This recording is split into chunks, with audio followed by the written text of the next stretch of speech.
The area under the curve for the function 3x cubed plus 1 between the x values of 1 and 3 is to be approximated using 10 left endpoint rectangles.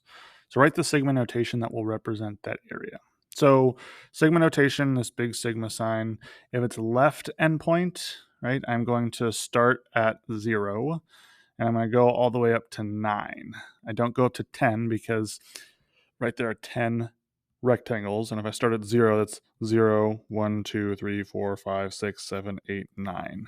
That's 1, 2, 3, 4, 5, 6, 7, 8, 9. 10 rectangles. If I went from 0 to 10, that would be too many numbers. So starting on the left side, I go from 0 to 9.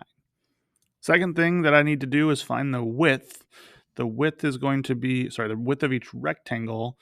I know that I'm going from 1 to 3, so I'm going to subtract 3 minus 1, divide it by 10 because there are 10 rectangles, which is 2 over 10 or 1 over 5.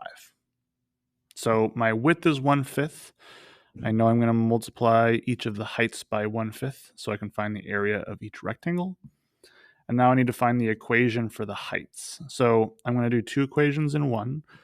My first equation is going to be what I was given, 3x cubed plus 1. My second equation is going to be my x sub k equation, which is going to be, the change in the x values, which I already know is 1/5 because that's my width, plus whatever my starting x value is, which is 1.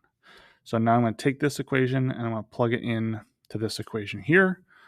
What I end up getting is going to be 3 times 1/5 x plus 1 cubed plus 1.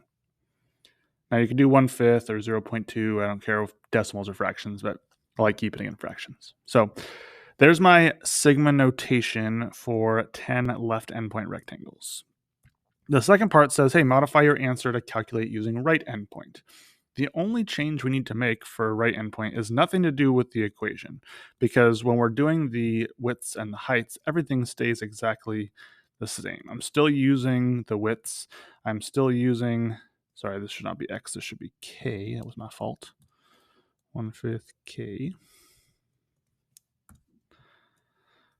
I'm still using the same width, and the heights are going to be using the same equation. The only change that we need to make is that we're not starting at that first x value. We're starting at the second one, or k equals 1, and going to the last one. So again, this time we're using 1 through 10 instead of 0 through 9.